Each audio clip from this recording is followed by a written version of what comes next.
आज के इस वीडियो का हमारा टॉपिक है त्रिभाषा सूत्र, जिसे अंग्रेजी में थ्री लैंग्वेज फार्मूला कहते हैं।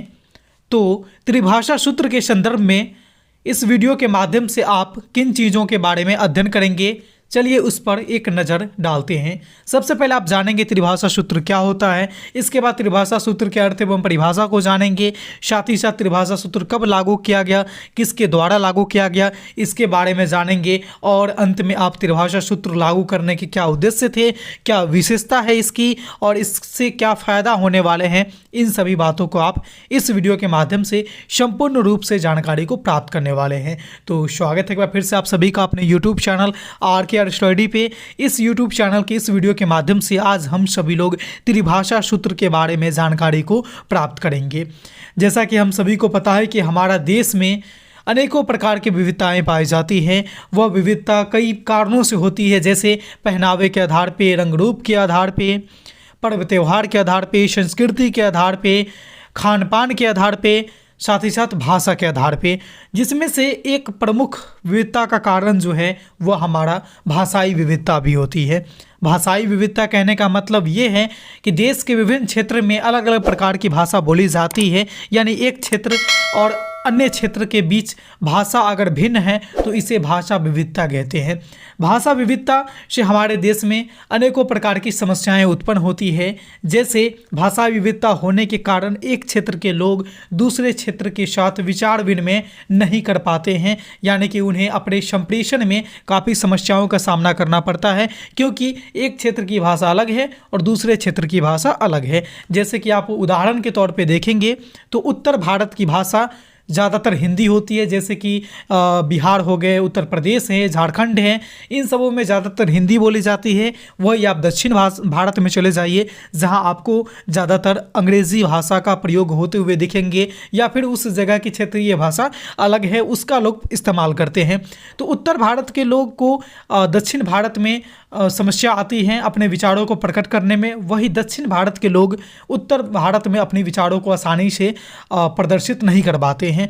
तो ये क्यों होता है? ये हमारे भाषाई विविधता है, क्योंकि एक जगह के लोग दूसरे जगह की भाषाओं को नहीं समझ पाते हैं। इसी कारण से ये भाषाई विविधता हमें देखने को मिलता है।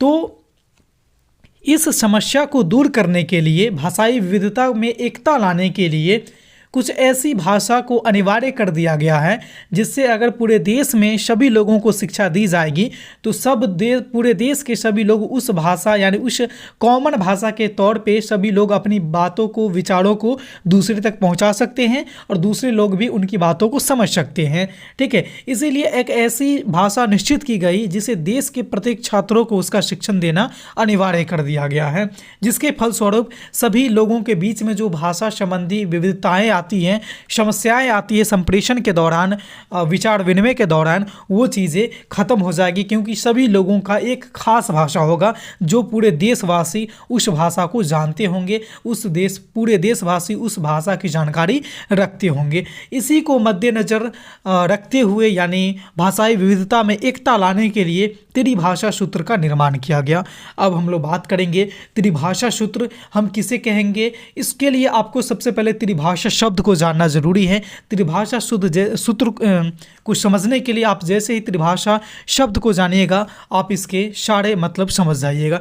त्रिभाषा यानी इसमें देखिएगा ये दो शब्दों से मिलके बना है, जिसमें से एक है आपका त्रि यानी उसको हम कहेंगे तीन, और दूसरा है आपका भाषा यानी कि वो आ जाएगा आपका भाषा। यानी त्रिभाषा सूत्र में इतना तो हम सबको पता चल गया कि इसमें तीन भाषा होने वाले हैं। तो चलिए अब हम लोग एक एक करके जानते हैं त्रिभाषा सूत्र क्या होता है, इसमें कौन कौन सी भाषा होती है और किन किन भाषाओं को बच्चों को सिखाने की बात कही गई है। तो त्रिभाषा सूत्र क्या है? देखिए, त्रिभाषा सूत्र के अंतर्गत देश के प्रत्येक विद्यार्थी को तीन भाषाओं का अध्ययन अनिवार्य कर दिया गया है।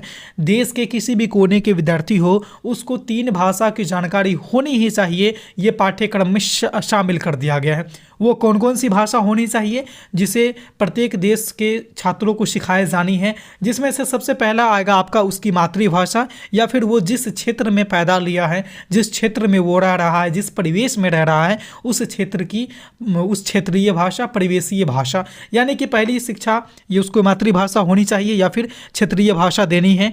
दूसरी उसको हिंदी का ज्ञान करवाना है और तीसरी जो है भाषा वो उसको अंग्रेजी सिखवानी है। यानी देश के प्रत्येक राज्य में प्रत्येक कोने की बात करें तो सभी जगहों पे छात्रों को ये 3 भाषा अनिवार्य कर दिया गया है। लेकिन यहाँ पर गौर कीजिएगा, यहाँ पर एक मातृभाषा और क्षेत्रीय भाषा है, 2 नंबर पर हिंदी है और तीसरे नंबर पर अंग्रेजी है। लेकिन अगर मान लीजिए किसी व्यक्ति के, किसी छात्र के मातृभाषा उसका हिंदी है, सपोज कीजिएगा किसी क्षेत्रीय भाषा ही हिंदी है, यानी उस क्षेत्र में जो भी बच्चा जन्म लेगा उसकी मातृभाषा हिंदी हो जाएगी। तो ऐसे में अगर मान लीजिए कोई ऐसा बच्चा है जिसकी मातृभाषा हिंदी है तो फिर वो 2 ही भाषा सीख पाएगा। हिंदी जो उसकी मातृभाषा है यानी क्षेत्रीय भाषा है तो ये दोनों भाषा उसके लिए कॉमन हो जाएगी और एक वो एक्स्ट्रा सीखेगा अंग्रेजी, तो यानी कि वो 2 ही भाषा सीख पाएगा, तीसरी भाषा को तो ज्ञान ऐसे में नहीं हो पाएगा।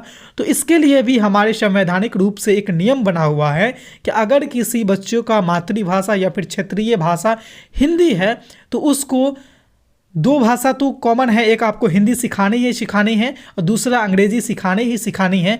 तीसरे भाषा के तौर पर आप उसे अन्य कोई भारतीय भाषा सिखा सकते हैं। हमारे देश में 22 ऐसे भाषा हैं जिसको संवैधानिक रूप से मान्यता प्राप्त है, तो उसमें से आप किसी एक अन्य भाषा को बच्चों को सिखा सकते हैं। यानी 3 भाषा की शिक्षा देनी अनिवार्य है ही है। बच्चा के अगर मातृभाषा हिंदी है तो अन्य भाषा सिखाया जाएगा, अगर नहीं है तो हिंदी, लेकिन कॉमन है हिंदी और अंग्रेजी सभी को शिक्षा देनी ही देनी है, हिंदी और अंग्रेजी भाषा की। साथ ही साथ एक अन्य भाषा में उसके क्षेत्रीय भाषा हो सकते हैं या फिर जिसके क्षेत्रीय भाषा हिंदी है तो उसके लिए संवैधानिक रूप से हमारे देश में जो भाषा की मान्यता प्राप्त की गई है उसमें से कोई भी एक भाषा की शिक्षा दी जा सकती है। तो ऐसे में क्या होगा, अगर मान लीजिए पूरे देशवासी में कॉमन तो आ गई, आपकी हिंदी और अंग्रेजी तो कॉमन आ गई, तो वो पूरे देश में कहीं भी जाएगा तो सभी जगह के लोग हिंदी और अंग्रेजी जानते हैं, तो वो हिंदी और अंग्रेजी में अपने विचारों को वहाँ पर रख सकता है। यानी उन्हें अब विचार विनिमय में किसी भी प्रकार की समस्या नहीं आएगी। त्रिभाषा सूत्र लागू करने का यही मकसद था। अब हम लोग बात करते हैं त्रिभाषा सूत्र को कब लागू किया गया, ये क्वेश्चन आपको बनता है। तो देखिए, केंद्रीय सलाहकार परिषद ने 1956 में द्विभाषा सूत्र के स्थान पर त्रिभाषा सूत्र अपनाया था 1956 में।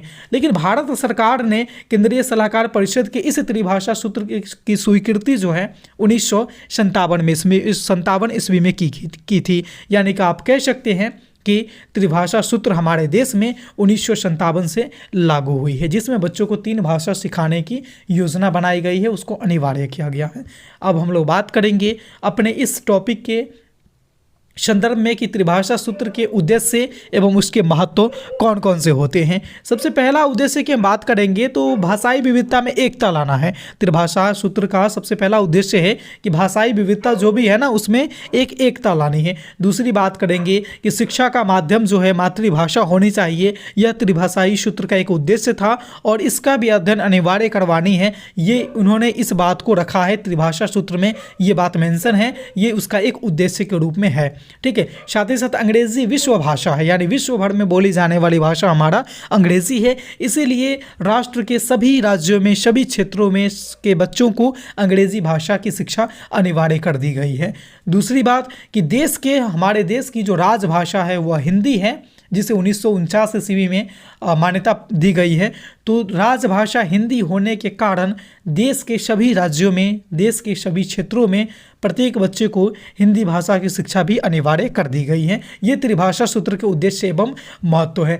देखिए, त्रिभाषा सूत्र लागू करने का जो सबसे मेन उद्देश्य था वह यही है कि देश के सभी राज्यों में एक खास भाषा की शिक्षा दी जाए, जिससे क्या होगा कि लोग अपने विचार विनिमय में आ रही समस्याओं को दूर कर सके और कहीं पर भी जाके पूरा देश भर में अपनी बातों को सामने रख सकते हैं और दूसरी की बातों को सुन सकते हैं, यानी वहाँ पर एक संपर्क बना सकते हैं। इसीलिए त्रिभाषा सूत्र का इस्तेमाल किया गया, इसको लागू किया गया, इसको विकसित किया गया। उम्मीद करते हैं कि आज का जो हम लोग का टॉपिक था त्रिभाषा सूत्र, उसके अर्थ, परिभाषा, उसके लागू होने की तिथि, उसके महत्व, गुण, विशेषता इत्यादि सारी बातों पर हम लोगों ने चर्चा कर लिया। उम्मीद करते हैं कि आपके लिए यह टॉपिक काफ़ी महत्वपूर्ण होगी और आपको अच्छे से समझ में भी भी आ गया होगा। अगर किसी प्रकार की अन्य समस्या है तो आप हमें कमेंट के माध्यम से जरूर सूचित करेंगे। ये वीडियो कैसी लगी आप हमें ये बात भी कमेंट के माध्यम से बताना नहीं भूलेंगे। साथ ही साथ अगर आप हमारे चैनल पर पहली बार आए हैं तो चैनल को सब्सक्राइब कर लीजिए और बेल वाला आइकन को प्रेस इसलिए कर लीजिएगा